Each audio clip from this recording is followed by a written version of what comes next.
حدیث نمبر 181. حدثنا ابو نعیم حدثنا سفیان عن عبد الملک عن ابی سلمۃ عن ابی ہریرۃ رضی اللہ عنہ قال قال النبی صلی اللہ علیہ وسلم اصدق کلمۃ قالها الشاعر کلمۃ لبید الا کل شیء ما خلا اللہ باطل وکاد امیۃ بن ابی الصلت ان یسلم. حدثنا ابو نعیم، ہم سے ابو نعیم نے حدیث بیان کی. حدثنا سفیان، وہ کہتے ہیں ہم سے سفیان نے، ان عبد الملک، انہوں نے عبد الملک سے، ان ابی سلمہ، انہوں نے ابو سلمہ سے، ان ابی ہریرہ رضی اللہ عنہ، اور انہوں نے ابو ہریرہ رضی اللہ عنہ سے قالا کہا، ابو ہریرہ نے، قال النبی صلی اللہ علیہ وسلم، نبی صلی اللہ علیہ وسلم نے فرمایا، اصدق کلمۃ، سب سے سچی بات، قالها الشاعر، جو کسی شاعر نے کہی، کلمۃ لبید، وہ لبید کی بات ہے، لبید کا کلمہ ہے، الا کل شیء ما خلا اللہ باطل، سنو خبردار، ہر چیز جو اللہ کے سوا ہے باطل ہے. یہ ما خلا اللہ ہی ہے، جو اللہ کے سوا ہے. اب دیکھیے کہ ما خلا اللہ ہی کیوں، خلا کیا ہے؟ حروف جار آتے، مرکب جاری پڑھا ہے، ذرا پڑھے سنائے مجھے. 17 ہے نا حروف جر، واو تاؤ کاف لام، واو منزو مذ خلا. یس، جو رٹتے ہیں نا اس کو اپلائی بھی کیا کرے. وقاد امیۃ بن ابی الصلت ان یسلم، قریب تھا کہ امیہ بن ابی الصلت مسلمان ہو جاتا. یہاں پر نبی صلی اللہ علیہ وسلم نے ایک شاعر کے شعر کی تعریف کی ہے. کیوں؟ اس لیے کہ جو کچھ اس نے کہا ہے وہ بہت ہی عمدہ کلام ہے، اور اس کو سچی بات کہی، سب سے سچی بات، اور وہ کیا ہے؟ توحید کی بات، کہ اللہ کے سوا جو کچھ ہے سب فانی ہے. باطل کا معنی یہاں کیا ہے؟ فانی، فنا ہونے والا ہے، ختم ہونے والا ہے. جیسے سورۃ الرحمن میں آتا ہے نا، کل من علیہا فان ویبقى وجہ ربک ذو الجلال والاکرام. یہ شاعر کون تھا؟ لبید بن ربیعہ اس کا پورا نام تھا. لبید بن ربیعہ بن مالک عامری، یہ عامر بن صعصع کے خاندان سے تھا، جو قبیلہ حوازن میں سے ہے. حوازن کہاں سے تھے؟ علاقے کا نام بتائیے. حوازن کہاں سے تھے؟ حوازن کے تیر اندازوں نے مسلمانوں کے لشکر کا رخ پھیر دیا، اس میں بھگدڑ مچ گئی. کس جنگ میں یہ ہوا؟ حنین میں. حنین کہاں پیش آئی؟ طائف کی طرف. شابش، ٹھیک ہے. تو حوازن جو تھے یہ طائف کے علاقے میں تھے. نبی صلی اللہ علیہ وسلم نے کس خاندان میں جا کر دودھ پیا تھا؟ بنو سعد، حلیمہ سعدیہ تھی نا، اسی سے، ٹھیک ہے. تو وہ بھی اسی علاقے کے رہنے والے تھے، حوازن کے. تو یہ ایریا اس لیے بتا رہی ہیں تھوڑا سا کہ شاید آپ کو تھوڑا ایک سمجھ میں زیادہ بات آ جائے. اگر آپ مکہ گئے ہوں تو مکہ سے طائف میں کئی لوگ شاید آپ میں سے رہے بھی ہوں، تو اس علاقے کے لوگوں میں سے تھا یہ شاعر. طائف کا موسم ٹھنڈا ہوتا ہے اور مکہ سخت گرم ہوتا ہے، حالانکہ فاصلہ چند میل کا ہے. بہرحال یہ صحابی ہیں اور زمانے جاہلیت کے معزز اور نمایاں شعراء میں سے ایک ہیں. انہوں نے اسلام کا زمانہ پایا، یہ نبی صلی اللہ علیہ وسلم کے پاس مسلمان ہو کر آئے، اور اسی وجہ سے ان کو صحابہ میں شمار کیا جاتا ہے. یہ ان لوگوں میں سے تھے جن کی تالیف قلبی کی گئی تھی، والمؤلفۃ القلوب. انہوں نے اسلام لانے کے بعد شعر کہنے چھوڑ دیے. اس کے بعد صرف ایک شعر کہا، کوفہ میں رہائش اختیار کی، لمبی عمر گزاری. یہ ان شعراء میں سے تھے جن کے قصیدوں کو معلقات کہا جاتا ہے. معلقات معلقتن کی جمع ہے، معلقہ معلق سے ہے. جیسے قرآن میں آتا ہے نا، وَتَذَرُوهَا كَالْمُعَلَّقَةِ، لٹکی ہوئی چیز کی طرح نہ چھوڑ دو. تو معلق کیا تھے؟ یہ عربی میں عربوں کے کچھ شاعر ایسے تھے 7 یا 10 جن کے قصیدے اتنے مشہور ہوئے کہ انہیں سونے کے پانی سے لکھ کر ان قصیدوں کو اتنا ویلیو کیا گیا، بیت اللہ کے اندر لٹکایا گیا تھا. ان شعراء کو فحول الشعراء کہا جاتا ہے، یعنی بہت پائے کے زبردست مضبوط قسم کے شاعر. تو لبید ان شاعروں میں سے تھے جن کے قصیدے کو سونے کے پانی سے لکھ کر کہاں لگایا گیا؟ کعبہ میں لٹکایا گیا، تو اس لٹکائے جانے کی وجہ سے اس کو معلقہ کہا گیا، قصیدہ معلقہ جو لٹکایا ہوا گیا تھا. یعنی اس سے یہ اندازہ کریں آپ کہ یہ کس درجے کے شاعر تھے، کیا ویلیو تھی ان کی. لیکن جب سورت الکوثر نازل ہوئی تو اس کے بعد یہ حیران ہو گئے، شاعری چھوڑ دی.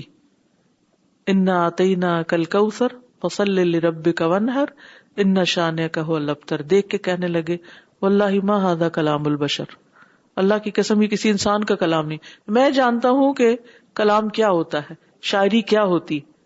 اس سے یہ بھی پتہ چلتا ہے کہ قرآن نے کس طرح شاعروں کو چپ کرا دیا تھا. یعنی قرآن کا یہ معجزہ ہے کہ قرآن کی زبان جو ہے وہ خود ایک معجزہ ہے، یعنی اس کا کوئی مقابلہ نہ کر سکا، کوئی شاعر اس کے سامنے ٹھہر نہ سکا. تو بہرحال انہوں نے کہا کہ اب جیسے کوئی جونیئر جرنیل اوپر آ جائے نا، تو جو سینئر ہوتے ہیں وہ کیا کرتے ہیں، ریٹائر ہو جاتے ہیں، اب ریزائن کر دیتے ہیں، ارلی ریٹائرمنٹ لے لیتے ہیں کہ ہمارا جونیئر ہم سے اوپر آ گیا ہے تو ہم دستبردار ہوتے ہیں. یعنی مطلب کیا ہے کہ وہ ایک طرح سے ہم سے زیادہ قابل مان لیا گیا ہے، رائٹ. تو بہرحال قرآن کہیں نیچے سے اوپر نہیں آیا تھا، وہ تو اللہ سبحانہ تعالیٰ سے اوپر سے ہماری طرف آیا تھا، انسانوں کی طرف آیا تھا. تو ان کا کہنے کا مطلب یہ ہے کہ انہوں نے کہا کہ ہمیں بڑا شاعر مانا جاتا تھا، لیکن اس کلام کے سامنے تو ہم کچھ بھی نہیں، ہم ریٹائر ہوتے ہیں، ہم دستبردار ہوتے ہیں. اسلام لانے کے بعد انہوں نے کوفہ میں رہائش اختیار کی، اور یہ وہاں معاویہ رضی اللہ عنہ کے عہد خلافت کی ابتدا ہی میں 157 سال کی عمر میں فوت ہوئے. 157 ایئرز، لمبی عمر اللہ نے ان کو دی. ابن قتیبہ کہتے ہیں 145 ایئرز کی عمر میں، بہرحال تھوڑا سا اختلاف ہے، اور اس کا ذکر کتاب الاغانی میں بھی کیا گیا ہے. اور انہوں نے 90 سال زمانے جاہلیت میں گزارے، یعنی 90 سال کے تھے، منجھے ہوئے شاعر. اور جب اسلام سامنے آیا تو اسلام قبول کیا، اور باقی زندگی جو تھی وہ مسلمان ہو کے گزاری. کوفہ کے حاکم نے لبید کو طلب کیا جب یہ وہاں جا کے بسے، اور انہیں کہا کہ کچھ اشعار سنائیے. تو انہوں نے سورۃ البقرہ پڑھنا شروع کر دی. جب اس کو مکمل کر لیا، پوری سورۃ البقرہ پڑھ لی، تو کہا جب سے میں مسلمان ہوا ہوں اللہ نے مجھے شعر کے عوض یہ عطا کر دیا ہے. یعنی شعر میں اب دلچسپی نہیں رہی، کیونکہ اس سے بہترین کلام مجھے مل گیا. جب خلیفہ عمر بن عبد العزیز نے یہ بات سنی تو انہوں نے 2000 درہم کے وظیفے میں 500 کا اضافہ کر دیا جو لبید کو ملتا تھا. جب معاویہ خلیفہ بنے تو لبید نے خود تجویز پیش کی کہ وظیفہ کم کر دیں. لبید نے کہا کہ میں اب زیادہ دیر زندہ نہیں رہوں گا، یعنی میری اتنی اب ضرورت نہیں. تو معاویہ اس سے بہت متاثر ہوئے، انہوں نے مکمل وظیفہ بھیجا، لیکن کوفہ تک وظیفہ پہنچا نہیں تھا کہ لبید پہلے ہی فوت ہو گئے. ام المومنین عائشہ رضی اللہ عنہا کو ان کے شعروں میں سے 1000 سے زائد شعر یاد تھے. اب آپ سوچ رہے ہوں گے کہ لبید نے خود تو شاعری چھوڑ دی، تو بعد کے لوگوں نے یا باقی صحابہ نے شعر کیوں یاد کیے، اور حضرت عائشہ نے کیوں شعر یاد کیے؟ آپ کو یاد ہے نا کہ صحابہ ان سے کہتے تھے کہ ہمیں یہ تو سمجھ آتی ہے کہ آپ انساب کی ماہر ہیں، کیونکہ آپ کے والد ایسے، تو زبان کی ماہر ہیں کیونکہ ابو بکر کی بیٹی ہیں، لیکن یہ طب آپ نے کہاں سے سیکھی؟ تو عربوں کے ہاں اپنی بات شاعری میں کی جاتی تھی. ان کے کلچر، ان کی تعلیم، ان کی اپ برنگنگ، ان کی زبان دانی کے لیے ضروری تھا کہ وہ شعر یاد کرتے، یہ ان کا عام طور طریقہ تھا. ٹھیک ہے. دوسرا یہ کہ حضرت عمر نے بھی یہ کہا ہے کہ ان الشعر دیوان العرب، شعر عربوں کی تاریخ ہیں. یعنی وہ شعر صرف شعر نہیں کہ محبت کے افسانوی قصے اور مردوں عورتوں کی صرف باتیں، نہیں، اس میں عربوں کی پوری تاریخ ہے. یعنی اگر آپ دور جاہلیت کو سمجھنا چاہتے ہیں، جاننا چاہتے ہیں، تو آپ کو کوئی کتاب نہیں ملے گی اس دور کی لکھی ہوئی. آپ کہاں سے سیکھیں گے، کہاں سے جانیں گے؟ ان کی شاعری سے. پھر اسی طرح انہوں نے یہ بھی کہا تھا کہ اذا اشکل علیکم شیء من القرآن فالتمسوہ فی الشعر، کہ جب کوئی قرآن میں کوئی لفظ جس کا معنی تمہیں سمجھ نہ آئے، اگر تمہیں مشکل ہو جائے یا البسا متشابہ ہو جائے، تو پھر کیا کرو، اس کو عربوں کے شعر میں دیکھو کہ وہاں انہوں نے کس طرح استعمال کیا، یعنی ان کی زبان میں یہ محاورہ کیا معنی رکھتا تھا. تو چونکہ قرآن تو بہت اس سے اوپر ہے، لیکن قرآن نے بہت سے ایسے الفاظ استعمال کیے ہیں جو ان کے دور میں استعمال ہوتے تھے، جیسے کہ اسن دہاقہ کا لفظ ہے. تو اس وجہ سے انہوں نے یہ شعر یاد. اور ویسے بھی آپ دیکھیے کہ بچوں کو جب کوئی زبان سکھائی جاتی ہے، آپ کے بچے انگریزی کہاں سے سیکھنا شروع کرتے ہیں؟ سب سے پہلے کیا سکھاتے ہیں ان کو؟ رائمز. وہ کیوں سکھاتے ہیں؟ ایک تو یہ کہ رائمز کو پڑھنا سیکھنا آسان ہوتا ہے، دوسرا یہ کہ اس میں ووکیبلری اور الفاظ کا استعمال ایسے طریقے پر ہوتا ہے، پوئٹیکل وے میں، کہ جتنی زیادہ آپ کو وہ ادب اور شاعری پتہ ہوتی ہے، آپ کی زبان کے اندر ویسی ہی سلاست آ جاتی ہے. آج بھی آپ دیکھیں کہ اگر آپ نے اپنی کسی بھی زبان میں مہارت پیدا کرنی ہو تو آپ کیا کرتے ہیں؟ صرف ٹرانسلیشنز پر اکتفا کرتے ہیں؟ نہیں، اس زبان کی شاعری، لٹریچر لازم پڑھنا ہوتا ہے. جی، اب شیکسپیئر کی حالانکہ انگریزی استعمال نہیں ہوتی، لیکن آپ کہیں بھی ماسٹرز کریں انگریزی میں، آپ کو وہ پڑھنی پڑے گی. آپ دیکھیں کہ اس سے یہ بھی اندازہ ہوتا ہے کہ صحابہ کرام جو تھے وہ کوئی بالکل ان پڑھ قسم کے لوگ نہیں تھے، اور کلچرڈ تھے، یعنی اپنے دور کے پڑھے لکھے لوگ تھے، سمجھدار لوگ تھے، انٹلیکچولی ایڈوانسڈ لوگ تھے، بہت عقل رکھنے والے لوگ تھے. اللہ نے ان کو قرآن دیا کہ وہ سمجھیں، اس پر عمل کریں اور پھر آگے لے کر جائیں. اور دوسری بڑی خوبی ان کی یہ تھی کہ حافظہ ان کا بہت زبردست تھا. وہ کتابوں سے نہیں کام لیتے تھے، وہ اپنے ذہن پہ سب کچھ لکھتے تھے. اسی طرح آپ دیکھیے کہ اس روایت میں امیہ ابن ابی السلط کا ذکر بھی آیا ہے. ٹھیک ہے، وقاد امیہ ابن ابی السلط ان یسلم، قریب تھا کہ امیہ بن ابی السلط مسلمان ہو جاتا. اب امیہ بن ابی السلط بھی ایک شاعر تھا، یہ بھی بہت انٹلیکچولی ایڈوانس شخص تھا. یہ ایسا آدمی تھا جو زید بن عمرو بن نفیل کی طرح دین کی تلاش میں تھا. تو اس نے پچھلی کتابوں کا مطالعہ بھی کیا، اور یہ بھی کہا جاتا ہے کہ پھر یہ کرسچن ہو گئے، جیسے ورقہ بن نوفل کرسچن ہو گئے تھے. تو اس نے اپنے شعروں میں توحید اور قیامت کے دن جی اٹھنے کا بہت ذکر کیا ہے. کہتے ہیں کہ اس نے طائف میں پرورش پائی تھی، اور یہ سفر اور کوچ کرنے کو بہت پسند کرتے تھے، یعنی گھومتے پھرتے تھے. یمن گئے، وہاں ایرانیوں سے ملے، ایرانیوں سے ان کے قصے اور خبریں سنی. پھر انہوں نے تجارتی سفروں کے دوران شام کا سفر کیا، نجومیوں، یہودیوں کے مشائخ اور علماء کا قصد کیا، ان کا وعظ اور احادیث سنی. اور یہ دوسرے ادیان کی کتب اور سابقہ کتابوں کا بہت علم رکھتے تھے. انہوں نے تورات اور انجیل کا مطالعہ کیا، جیسا کہ یہ گرجوں اور دیندار لوگوں کے پاس کثرت سے آتے جاتے تھے. ان کو قیامت، حساب کتاب، جنت اور جہنم کی بہت فکر رہتی تھی. یہ اپنے اشعار اور مسجع کلام، مسجع کہتے ہیں وہ نثر جو شعر کی طرح لکھی جاتی، باوزن ہوتی، اس میں کثرت سے اس کا ذکر کرتے. یہ ان لوگوں میں سے تھے جو ملت حنیفیہ پر قائم تھے، لوگوں کو صرف توحید کی دعوت دیتے تھے، جنہوں نے بتوں اور غیر اللہ کی عبادت چھوڑ دی تھی. لیکن افسوس یہ کہ مسلمان نہ ہوئے، اور وجہ یہ کہا جاتا ہے کہ شاید انا آڑے آ گئی تھی کہ میں اتنا بڑا شاعر ہوں، مجھے نبوت ملنی چاہیے تھی. یعنی میرے پاس پچھلی کتابوں کا علم بھی تھا، میرے پاس شعر و شاعری بھی تھی، میں نے اتنے سفر بھی کیے تھے. تو بعض اوقات یہ ہوتا ہے کہ کوئی شخص جس کے پاس بہت علم ہو، بعض اوقات وہ علم کی بنا پر بھٹک بھی جاتا ہے. ہمیں دیکھو کہ یا وہ لوگ بہت دین سے دور ہوتے ہیں جن کے پاس کوئی علم نہیں ہوتا، یا بعض اوقات وہ لوگ بہت دین سے دور ہو جاتے ہیں جنہوں نے دنیا بھر کی کتابیں پڑھ رکھی ہوتی، بڑی بڑی لائبریریاں ان کے گھر میں ہوتی. اور جب اتنا کچھ پڑھ لیتے تو دماغ میں ایسا خلل آتا ہے کہ بعض اوقات وہ پھر صحیح حق بات کو پہچان نہیں پاتے، اور کبھی اس میں وہی چیز آ جاتی ہے انا خیر من. یہ شیطان تو ہر ایک کے پیچھے ہے نا. کبھی نہ سوچیں میں بہت قرآن پڑھ چکی ہوں، بہت سمجھدار ہوں، شیطان مجھے کچھ نہیں کر سکتا. شیطان انسان کا کھلا دشمن ہے. کسی وقت، کسی لمحے اچانک ایسا حملہ کرے گا کہ آپ کے منہ سے وہ بات نکل جائے گی، آپ ایک دم غصے میں آ جائیں گے، آپ ایک دم سینسیٹیو ہو جائیں گے، آپ ایک دم مائنڈ کر جائیں گے، ایک دم ناراض ہونے لگیں گے. تو شیطان تو ہر وقت تاک میں لگا رہتا ہے کہ کس شخص کی کہاں کیا ویکنس ہے، کہاں سے اس کو وار کروں، کہاں سے پکڑوں، کہاں سے لگاؤں. کہ یہ وہ گناہ کرے کہ جس کے بعد اس کو خود بھی شرمندگی ہو، خود بھی ندامت ہو، اپنی نظروں میں اپنی عزت جائے، دوسروں کی نظروں میں اس کی عزت جائے. آپ دیکھیے کہ جب ہم ایک دم غصے میں آ جاتے ہیں تو دوسروں پر اس کا اثر کیا ہوتا ہے بتائیے. جو شخص غصے میں اچانک چیخنا چلانا شروع کر دے اس کو کوئی عقل مند کہے گا؟ اس کا امیج کیا ہوگا؟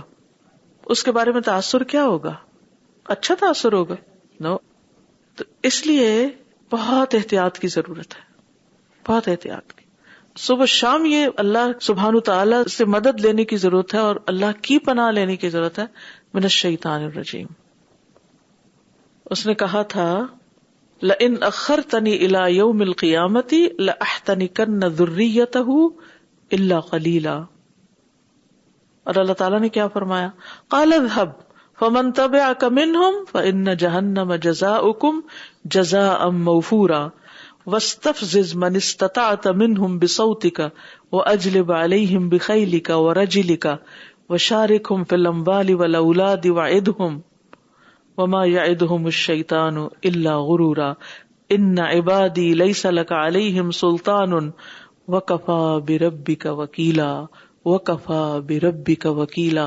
صرف اللہ سے مضبوط تعلق، اللہ کو پکڑ کے رکھنے سے ہی، یعنی اللہ سبحانہ وتعالی کا سہارا لینے اور اسی پہ توکل کرنے سے انسان بچ سکتا ہے، ورنہ نہیں بچ سکتا. ہم کمزور ہیں. نبی صلی اللہ علیہ وسلم نے امیہ کے شعروں کو پسند کیا. عامر ابن شدید کہتے ہیں کہ ایک دن میں رسول اللہ صلی اللہ علیہ وسلم کے ساتھ سوار ہوا تو آپ نے فرمایا کیا تمہیں امیہ بن ابی سلت کے شعروں میں سے کچھ یاد ہے؟ میں نے عرض کی جی ہاں. آپ نے فرمایا تو سناؤ. میں نے آپ کو ایک شعر سنایا. آپ نے فرمایا اور سناؤ. میں نے ایک اور شعر سنایا. آپ نے فرمایا اور سناؤ. یہاں تک کہ میں نے آپ کو 100 اشعار سنائے.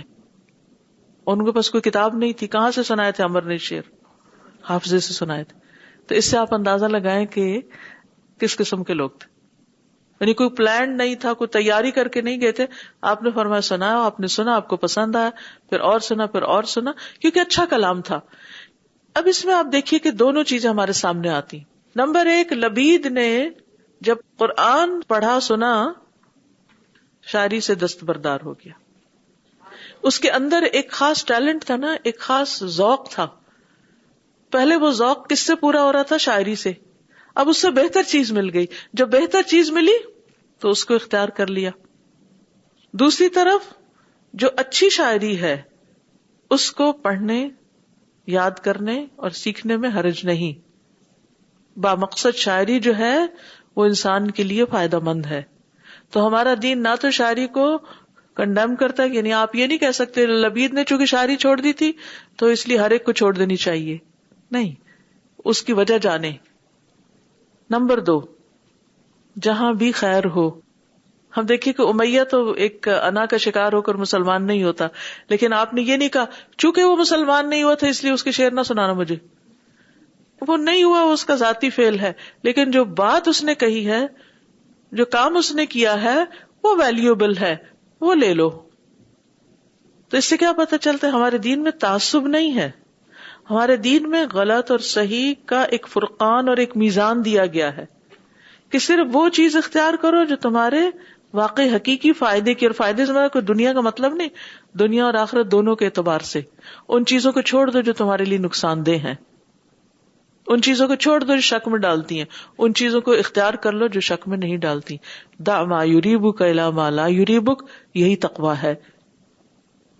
تو یہ تقویٰ جو ہے یہ بہت بڑی شعوری کیفیت ہے. شعوری زندگی کے بغیر تقویٰ حاصل نہیں ہوتا. تقویٰ کانشیس لائف کا نام، کہ ہوش حواس کے ساتھ جینا، کسی بھی چیز کو اندھا دھند اختیار نہیں کر لینا. سب کر رہے ہیں چلو تم بھی چلو، تم بھی کرو. نو، کیونکہ ہر ایک کا امتحان الگ الگ ہے، اور قیامت کے دن بھی ہر ایک کو وَيَأْتِينَا فَرْدًا الگ الگ جا کے کھڑے ہونا ہے. کوئی بات کرنا چاہیں گے اس کے بارے میں تو کر لیجئے، پھر ہم آگے چلیں گے. جی، سمجھ آ گئی ہے؟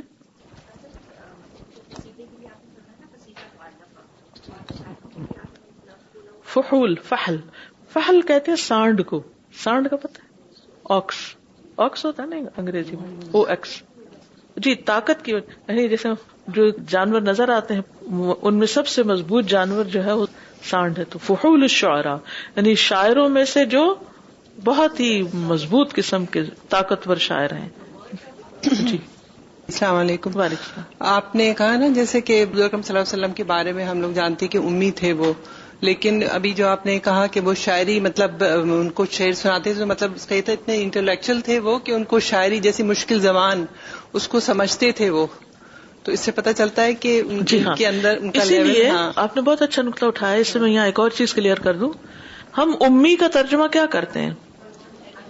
ان پڑھ یا illiterate. No not illiterate, unlettered, جو ریڈنگ رائٹنگ نہیں کرتا. لیکن اس کا یہ مطلب نہیں اس کو کچھ آتا جاتا نہیں، اس نے سب کچھ یاد کر رکھا ہے. ابھی تک عربوں میں یہ روایت ہے، وہ بچوں کو لکھنے پڑھنے سے نہیں شروع کرواتے، زبانی یاد کراتے ہیں. بالکل اس سے جیسے آج آپ دیکھیے کہ چھوٹے بچوں کو رائمز وغیرہ سے شروع کرایا جاتا ہے، تو ابتدا میں زبان جو ہے وہ سن کر آتی ہے. رائٹ. سیکھنے کا پہلا ذریعہ کان ہے، پھر اس کے بعد آنکھ اور ہاتھ کا استعمال اور قلم کا استعمال. اسلام نے قلم کے استعمال کو پروموٹ کیا. اقرأ بسم ربک الذی خلق خلق الانسان من علق اقرأ وربک الاکرم الذی علم بالقلم. یہ قرآن کی تعلیم ہے. علم بالقلم، قلم استعمال. نون والقلم وما یسطرون، قرآن لکھا گیا. رائٹ. تو یہ جو تبدیلی آئی تھی یہ اسلام کی وجہ سے آئی تھی.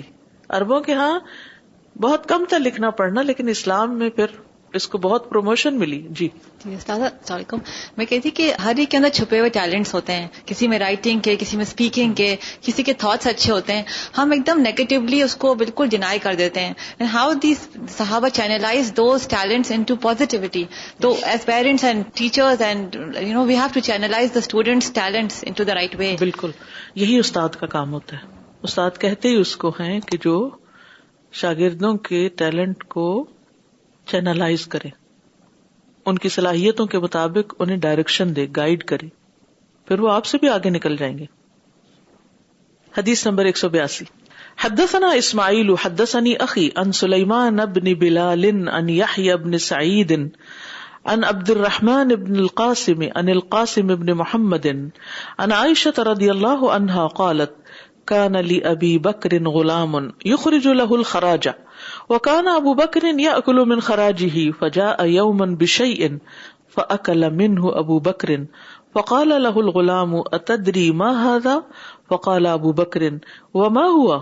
قال كنت تكهنت لإنسان في الجاهلية وما أحسن الكهانة إلا أني خدعته فلقيني فأعطاني بذلك فهذا الذي أكلت منه فأدخل أبو بكر يده فقاء كل شيء في بطنه.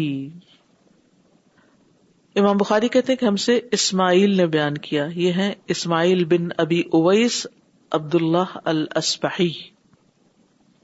حدثنی اخی، وہ کہتے کہ میں نے اپنے بھائی سے سنا، میرے بھائی نے مجھ سے بیان کیا. ان سلیمان، انہوں نے سلیمان بن بلال سے. ان یحیی بن سعید، انہوں نے یحیی بن سعید انصاری سے. ان عبد الرحمن بن القاسم، انہوں نے عبد الرحمن بن قاسم سے، اور انہوں نے قاسم بن محمد سے. ان عائشہ رضی اللہ عنہا، انہوں نے عائشہ رضی اللہ عنہا سے. قالت، عائشہ کہتی ہیں کان لأبی بکر، تھا ابو بکر کے لیے غلام، ایک غلام، نام نہیں معلوم، یخرج لہ الخراج، جو ان کے لیے خراج لاتا تھا، یعنی کمائی کر کے لاتا تھا. وکان ابو بکر یأکل من خراجہ، تو ابو بکر اس کی کمائی سے کھاتے تھے. فجاء یوما بشیء، تو ایک دن وہ کوئی چیز لایا. فاکل منہ ابو بکر، تو ابو بکر نے اس میں سے کھا لیا. فقال لہ الغلام، تو وہ غلام ان سے کہنے لگا اتدری ما ھذا، کیا تمہیں معلوم ہے یہ کیا تھا جو آپ نے کھایا؟ فقال ابو بکر، تو ابو بکر نے کہا وما ہوا، وہ کیا تھا؟ قال، وہ کہتے ہیں کنت تکہنت لانسان، میں ایک شخص کے لیے کہانت کیا کرتا تھا، فی الجاہلیت، جاہلیت میں. وما احسن الکہانۃ، اور میں اچھی طرح کہانت نہیں جانتا تھا، یا میں اچھی کہانت نہیں کرتا تھا.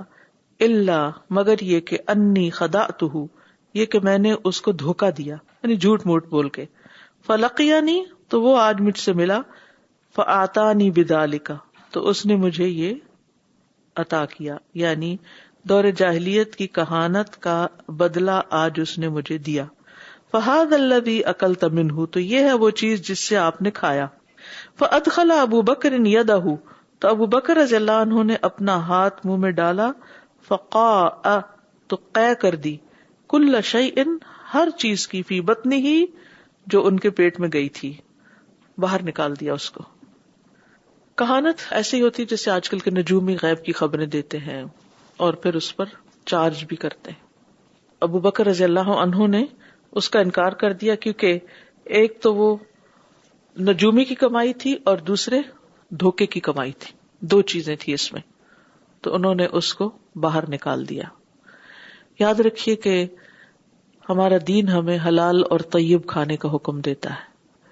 قرآن مجید میں اللہ تعالیٰ رسولوں کو خطاب کرتے ہیں، یا ایھا الرسل کلوا من الطیبات وعملوا صالحا، اے رسولو پاکیزہ چیزیں کھاؤ اور نیک عمل کرو.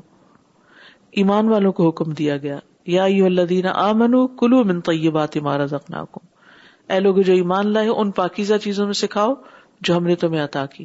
تمام انسانوں کو بھی ایک جگہ پر حکم دیا گیا کہ تم پاک کھاؤ، حلال کھاؤ. ابو ہریرہ رضی اللہ عنہ سے روایت ہے کہ رسول اللہ صلی اللہ علیہ وسلم نے فرمایا، اے لوگو اللہ پاک ہے اور پاک ہی قبول کرتا ہے، اور اللہ نے مومنوں کو بھی وہی حکم دیا جو رسولوں کو دیا. اللہ تعالیٰ نے فرمایا، اے رسولو تم پاک چیزیں کھاؤ اور نیک عمل کرو.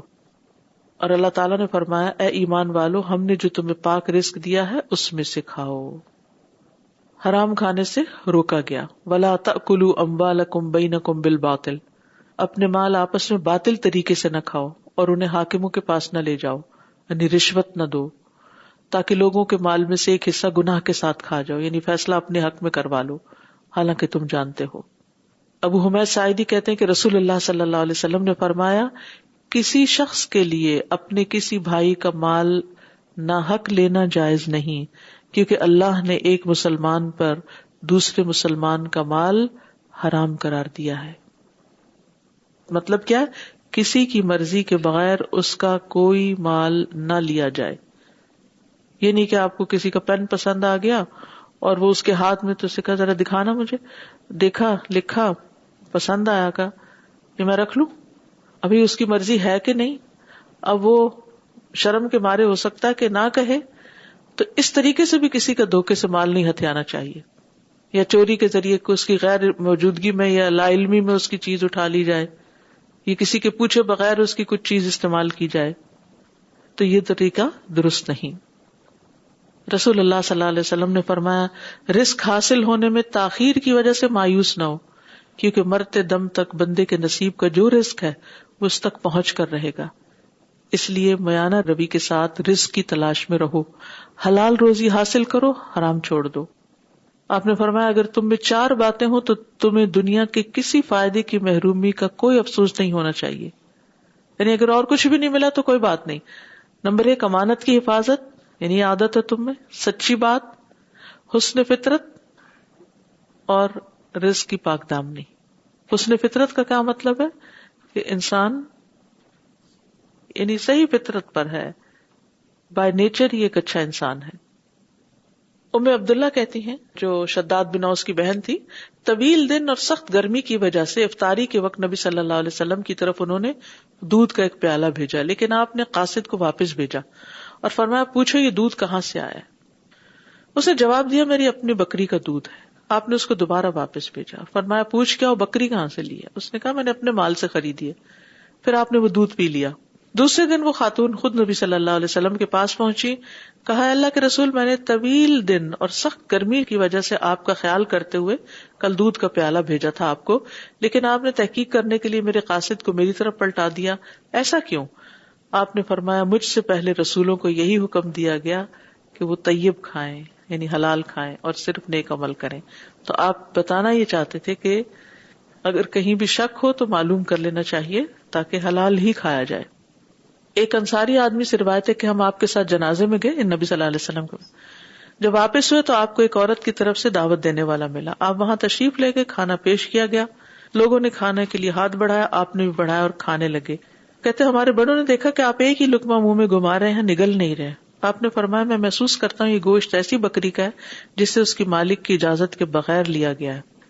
پھر جس سے لیا گیا تو اس کو پیغام بھیجا گیا, پتہ کروایا گیا. اور ہوا یہ تھا کہ جس نے بلایا تھا کھانے پہ اس کو کوئی بکری مل نہیں رہی تھی, تو اس نے ایک عورت سے اس کے شوہر کی مرضی کے بغیر وہ بکری لے کے ذبح کر دی. تو اصل میں یہ تھا کہ یعنی چونکہ ملکیت شوہر کی تھی اور چیز بڑی تھی, چھوٹے موٹے اگر گھر میں کھانا وانا ہو تو وہ تو دیا جا سکتا ہے, لیکن اس درجے کا فیصلہ نہیں کیا جا سکتا. تو بہرحال آپ نے فرمایا کہ یہ کھانا قیدیوں کو کھلا دو. خود آپ نے نہیں کھایا تقویٰ کی وجہ سے, اور ضائع بھی نہیں کیا اس کو, لیکن قیدیوں کو کھلا دیا گیا. اسی طرح بعض اوقات کچھ ایسا کھانا آتا ہے نا شک ہوتا ہے, تو اگر آپ خود نہیں کھانا چاہتے تو جو لوگ حلال حرام کی پرواہ نہیں کرتے ان کو دے سکتے ہیں, جیسے نان مسلم وغیرہ. اگر کوئی ایسے نیبر ہیں یا کچھ تو وہ تو ویسے ہر چیز کھا لیتے ہیں, یعنی فوڈ کی بھی ایک حرمت ہے نا کہ اس کو ضائع بھی نہیں کرنا چاہیے اسے. لیکن یہ نہیں کہ ان لوگوں کو جو خود احتیاط کرتے ہیں آپ ان کو بھیج دیں, تو وہ تو نہیں, کیونکہ آپ نے کہا قیدیوں کو کھلا دو جن کے پاس کھانا نہیں, تو ان کو دیا جا سکتا ہے, لیکن آپ نے خود نہیں کھایا. اور بعد میں مالک کو پھر پتہ بھی چل گیا نا. پھر اسی طرح یہ ہے کہ حرام کھانے والے کی دعا قبول نہیں ہوتی, اور حرام کمانے والے کی بڑی سے بڑی نیکی پر ثواب کی بجائے گناہ ہو سکتا ہے. آپ نے فرمایا جس نے حرام کمایا پھر اس سے غلام وغیرہ آزاد کیا اور اس سے رشتہ داروں کو دیا تو وہ اس پر باعث گناہ ہوگا. ٹھیک ہے, حرام کما کر, ایک یہ ہے کہ آپ خود حرام کما رہے ہیں, اور ایک یہ کوئی شک والی چیز آپ کو دی گئی ہے, آپ نے خود نہیں کمائی, دونوں میں بھی فرق ہے. اور پھر اتنی شدت ہے اس معاملے میں, نبی صلی اللہ علیہ وسلم نے فرمایا جس نے کسی مسلمان کا ناحق ایک لقمہ بھی کھایا تو اللہ تعالیٰ اسے اتنا ہی جہنم کا کھانا کھلائیں گے. جس نے کسی مسلمان کا ناحق کپڑا پہنا اللہ تعالیٰ اسے اسی کے بقدر جہنم کا کپڑا پہنائیں گے. اور جو کسی مسلمان کے ساتھ دکھلاوے والی جگہ پر کھڑا ہوگا اللہ تعالیٰ قیامت کے دن اسے دکھاوے کے مقام پر کھڑا کرے گا. شو آف کرتے تھے دور جاہلیت میں, اپنے کارناموں کی, باپ دادا کے فخر بیان کرتے. حرام پینے والے کی 40 دن تک نمازیں قبول نہیں ہوتی. اگر توبہ کرتا اور اللہ تعالیٰ توبہ قبول کر لیتا ہے تو ٹھیک ہے, اور پھر اگر دوبارہ وہ اس حرام چیز کی طرف لوٹتا ہے جیسے شراب وغیرہ ہے تو پھر اس کی نمازیں قبول نہیں ہوتی. اگر پھر وہ توبہ کرتا ہے تو اللہ تعالیٰ توبہ قبول کر لیتا ہے, لیکن اگر پھر پلٹتا ہے تو پھر اس کے ساتھ ہی معاملہ کیا جائے گا. اور اگر توبہ قبول نہیں ہوئی تو اس کو کیچڑ کی نہر سے پلایا جائے گا. لوگوں نے پوچھا اے ابو عبد الرحمن کیچڑ کی نہر کیا ہے؟ ابن عمر نے فرمایا دوزخیوں کی پیپ. ابو بکر صدیق سے روایت ہے رسول اللہ صلی اللہ علیہ وسلم نے فرمایا حرام مال سے پلا ہوا جسم جنت میں نہیں جائے گا. اس لیے اس معاملے میں آپ نے کعب بن عجرہ سے فرمایا اے کعب وہ گوشت اور خون جنت میں داخل نہیں ہوگا جو حرام اور رشوت خوری پر بڑھا پلا ہو, وہ جہنم کے زیادہ مستحق ہے. آپ نے یہ بھی خبردار کیا کہ لوگوں پر ایک ایسا زمانہ آئے گا کہ انسان پرواہ نہیں کرے گا کہ اس نے مال کہاں سے لیا, حلال سے لیا یا حرام طریقے سے لیا. اگر آپ یہاں کچھ کہنا چاہیں تو آپ کہہ سکتے ہیں.